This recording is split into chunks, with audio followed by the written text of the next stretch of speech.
Femmes d'ombre, femmes de lumière. Bonjour à vous qui nous écoutez, Florian Dai vous amène aujourd'hui à la rencontre de Wafa Germani. Bonjour à toutes et à tous et bienvenue dans ce nouvel épisode de Femmes d'ombre, femmes de lumière qui est la suite de celui de la semaine dernière, donc en compagnie de Wafa Germani qui est professeure à l'Université centrale de Taïwan et spécialiste du cinéma taïwanais.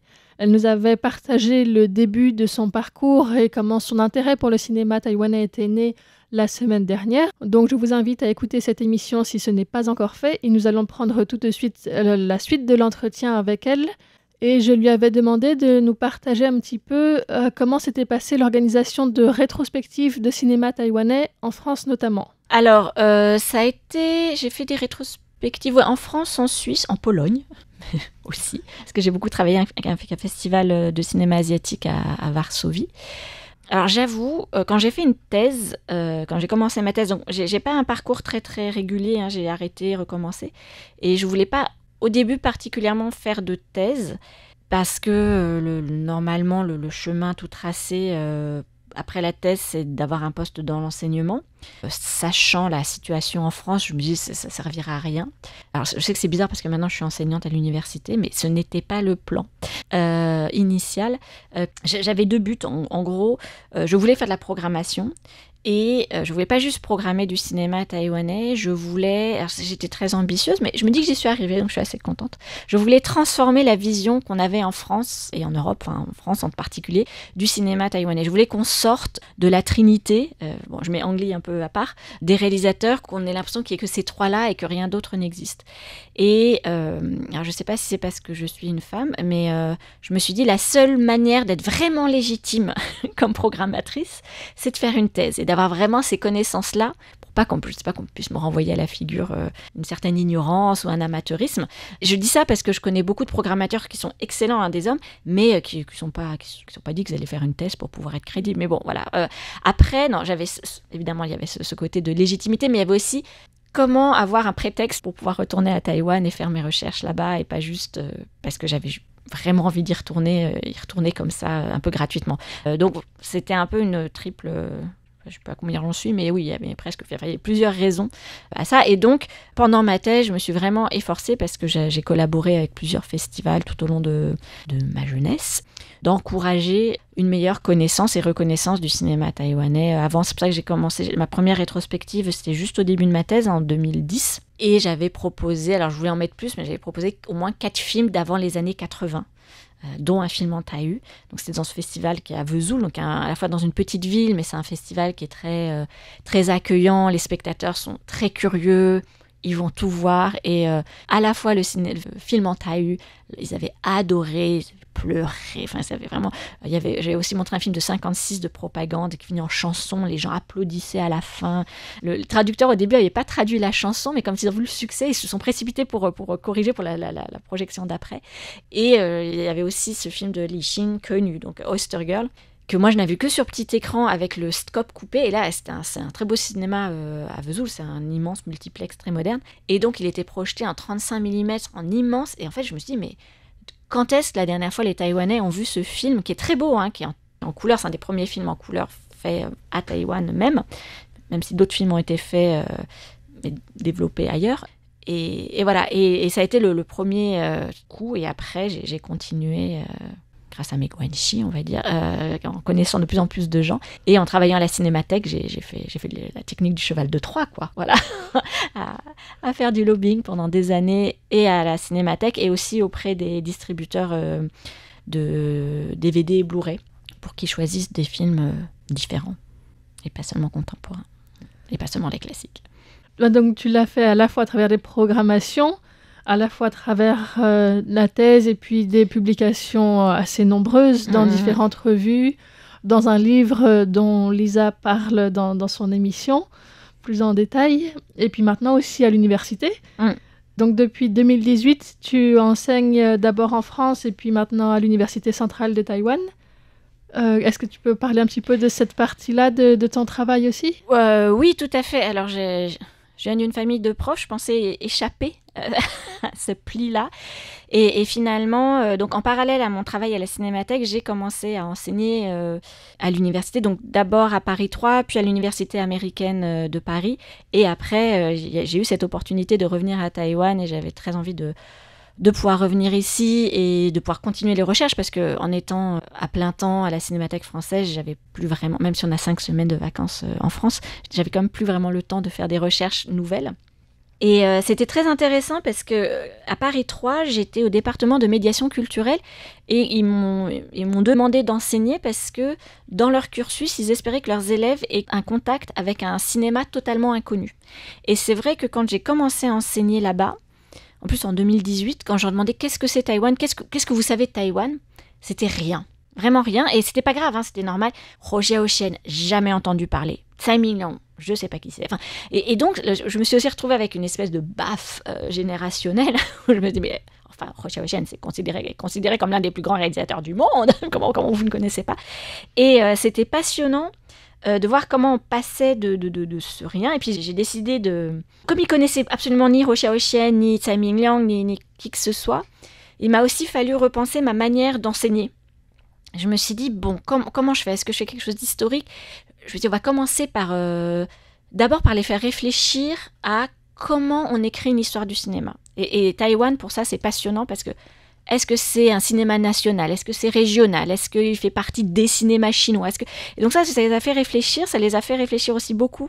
J'avais aussi des étudiants et des étudiantes racisés venant d'anciennes colonies, dont les parents en tout cas pouvaient avoir des origines d'anciennes colonies françaises ou d'ailleurs. Et je voyais bien que ça, tout à coup, ça les réveillait, parce que c'était un cours à 8h du matin, parce qu'après, il fallait que j'aille travailler, donc c'était un peu dur. Et ensuite, je me suis dit, bon, on va commencer, tant pis, on va recommencer par les classiques, qui est Roger Hoshin, qui est Tsai Ming-liang, qui est Edward Yang et Ang Lee. Et ensuite, je revenais à une approche plus historique. Et étonnamment, ils ont beaucoup aimé. J'étais la première étonnée que ça marche, qu'ils viennent quasiment tous à 8h du matin. Vraiment, j'étais étonnée. Et plus les années passaient, entre les élections qui venaient, avec les tensions avec la Chine, plus le Covid, tout à coup, Taïwan, c'est comme quand je leur demandais, parce que je leur posais toujours la question au début du semestre, et ben oui, ils savaient. Au bout de quelques années, ils savaient ce que c'était. Et autre chose, en faisant des débriefs avec eux, je me suis aperçue que ce qui leur plaisait maintenant, vraiment, c'était les films queer. LGBTQ+. C'était ça qui leur parlait. Et de savoir que Taïwan avait fait passer la loi du mariage pour tous, c'était un énorme plus. Roger Hoshin, ils s'en fichaient un peu. Et j'ai vu une sorte de différence aussi entre les étudiants en cinéma qui, eux, se cantonnaient, et parfois en plagiant sur des réalisateurs très très connus, et ces étudiants en médiation culturelle qui, eux, allaient surtout voir les films sur Netflix.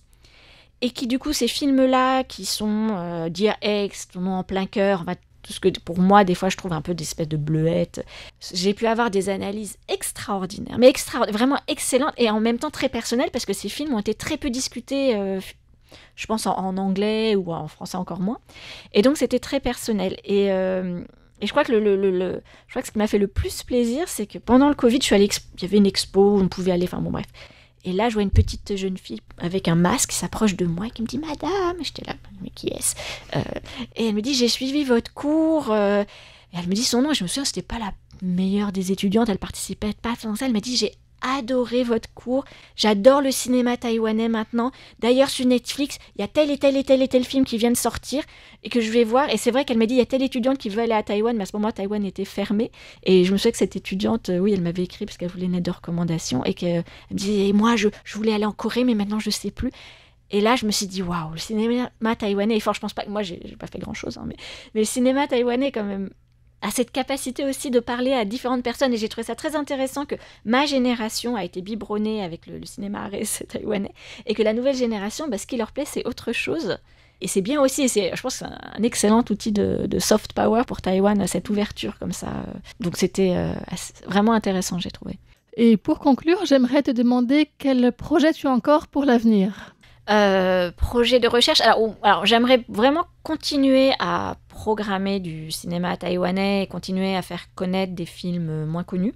Et de l'autre, là, je suis en train de réfléchir à de nouvelles orientations de recherche, c'est-à-dire aussi travailler sur des films un peu différents. Par exemple, travailler sur les films de l'hymne national, puisque on l'a oublié, mais avant, quand on allait au cinéma, avant le film, il y avait l'hymne national avec une version filmée, donc il fallait se lever pendant l'hymne national, le chanter ou se tenir en silence. Et donc, il y a plus de 150 films qui ont été conservés, qui changeaient tous les années. Enfin voilà, il y a plusieurs versions. Et donc, je voudrais m'intéresser à ça et à la fois ce rapport, donc c'est-à-dire de continuation entre cinéma de propagande et chant de propagande, et aussi de contrôle du corps, voilà, de la chanson, du film, et comment le corps est sous contrôle. Donc ça, c'est une des orientations. Alors, j'ai un rêve, mais je pense que ça va être très difficile. En fait, j'aimerais beaucoup comprendre comment les réalisateurs et les réalisatrices du cinéma plus officiel avaient, eux, cette marge de liberté ou non dans leur création. Qu'est-ce qu'ils savaient, qu'est-ce qu'ils ne savaient pas. Ça, j'ai commencé à travailler dessus un petit peu, mais je m'aperçois que c'est extrêmement compliqué parce que soit les réalisateurs sont morts en particulier, il y en a un qui faisait des films à la fois officiels, mais dont les fins partaient tellement n'importe comment qu'on comprenait que c'était pas la fin qu'il voulait. Ting Joy, mais il est mort en 93, donc vraiment c'est trop tard. Puis il a pas laissé beaucoup d'écrits. Mais même certains réalisateurs encore vivants et dont on voyait dans les premières œuvres qu'ils avaient cette envie d'autre chose, de faire un cinéma différent, puis après qu'ils sont rentrés dans le rang parce qu'ils ont eu des problèmes. Et quand on leur parle maintenant, soit ils analysent pas, soit ils veulent pas en parler. Soit on s'aperçoit que malgré des films qui paraissent rebelles, en fait, leur pensée politique est très proche de ce qui se faisait à l'époque. Donc, voilà, ça, c'était un de mes rêves, mais là, je crois que je laisse un peu de côté, mais il ne faut pas te laisser trop de côté parce que les gens vieillissent. Et aussi, ce qui me stoppe là-dessus, c'est que les archives de la CMPC, qui était donc le grand studio national tenu par le Kuomintang, la CMPC a été obligée de donner ses films aux archives.